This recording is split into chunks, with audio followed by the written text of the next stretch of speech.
Dana yang besarnya 18.480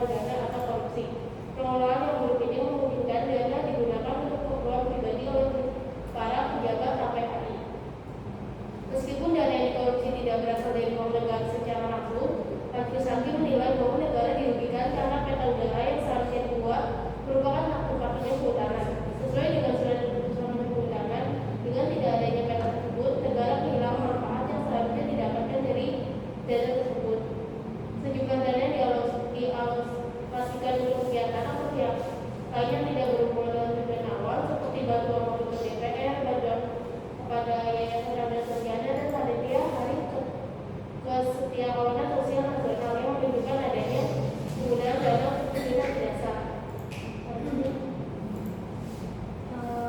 Beberapa penyebab utama.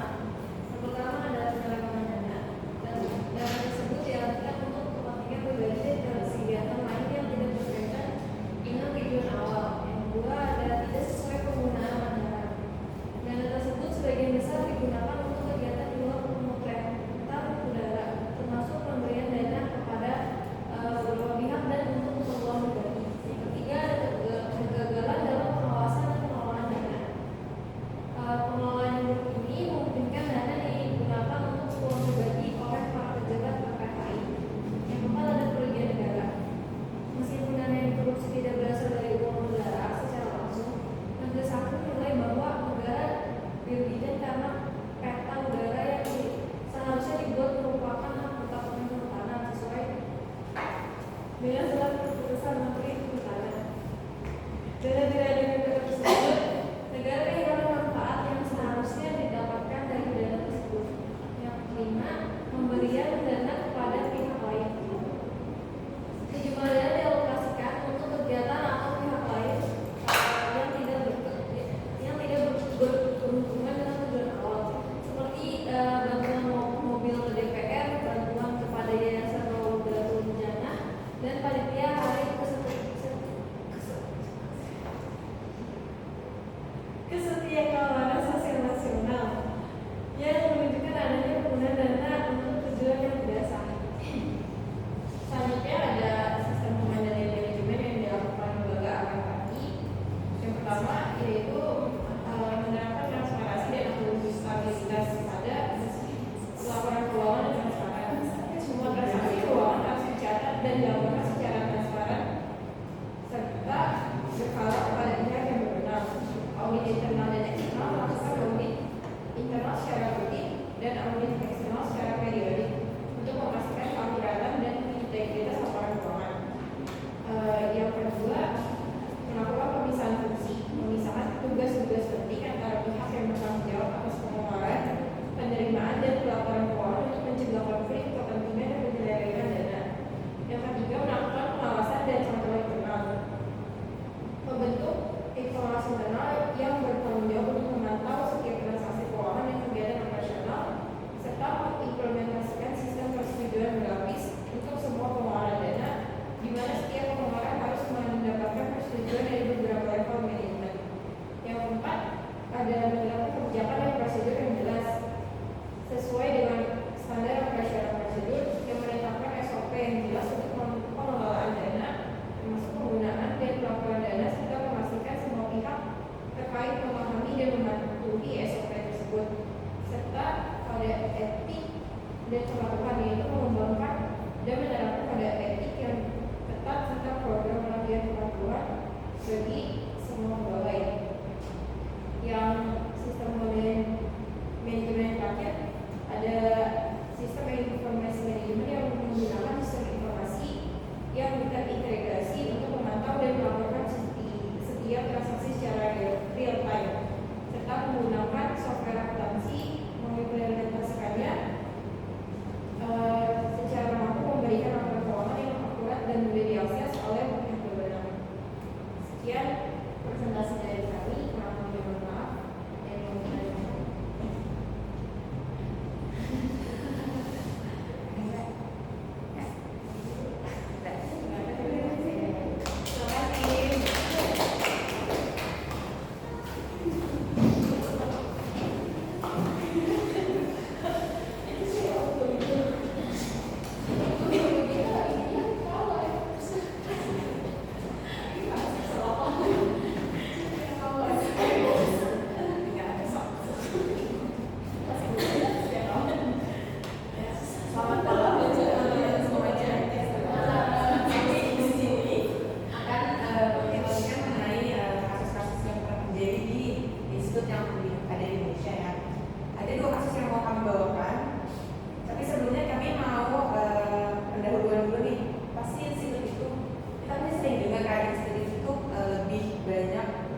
yang fokusnya tuh untuk pendidikan, penelitian dan pelayanan masyarakat.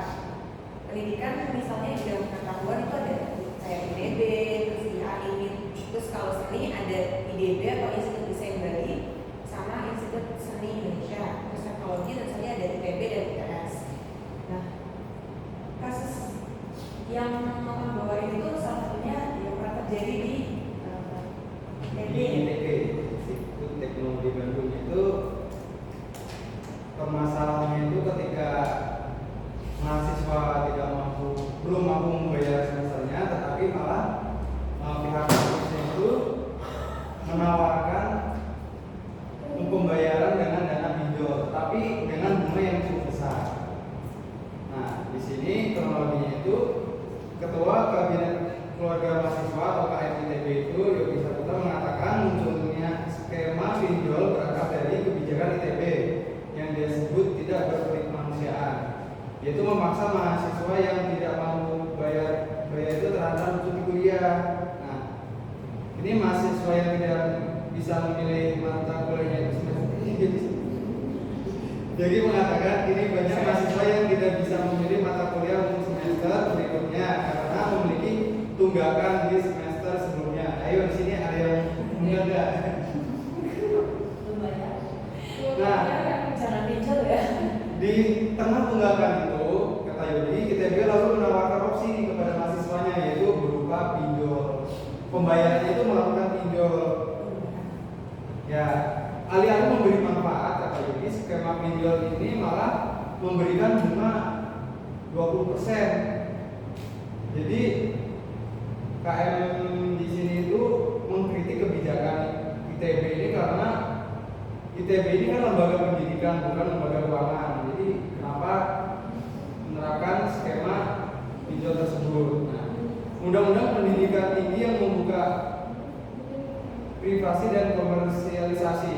Koordinator Nasional Jaringan Pemantau Pendidikan Indonesia atau JPPI, Ubaid Matraji mengatakan apa yang terjadi di ITB mulai dari tunggakan mahasiswa hingga munculnya skema pinjol disebabkan oleh Undang-Undang 12 tahun 2012 tentang pendidikan tinggi yang bermasalah.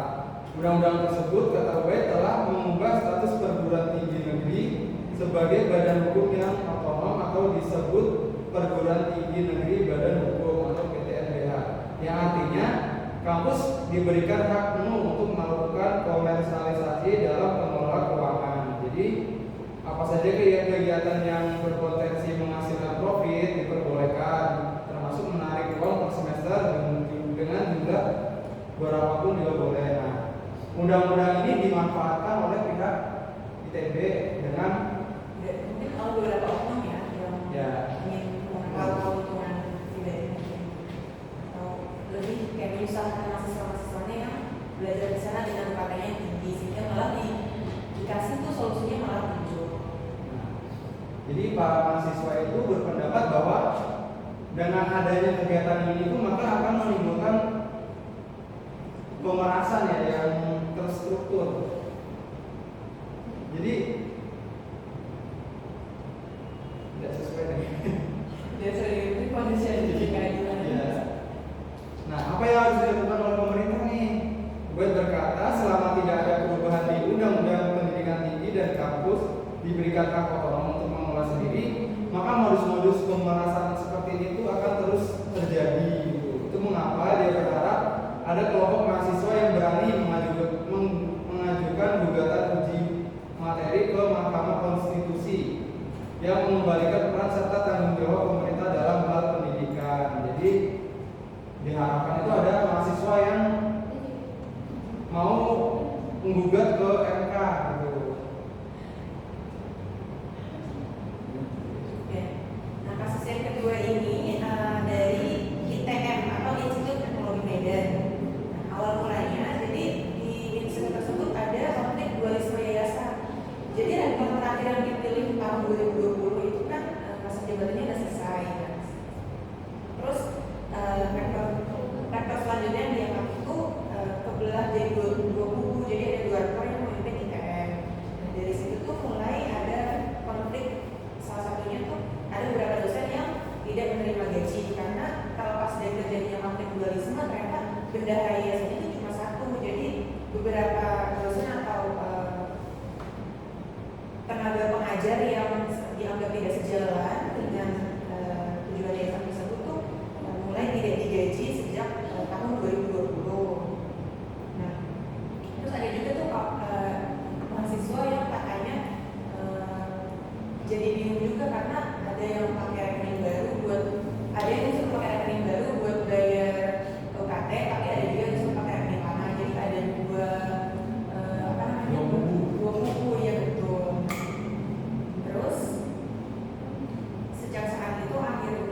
dan lain sebagainya.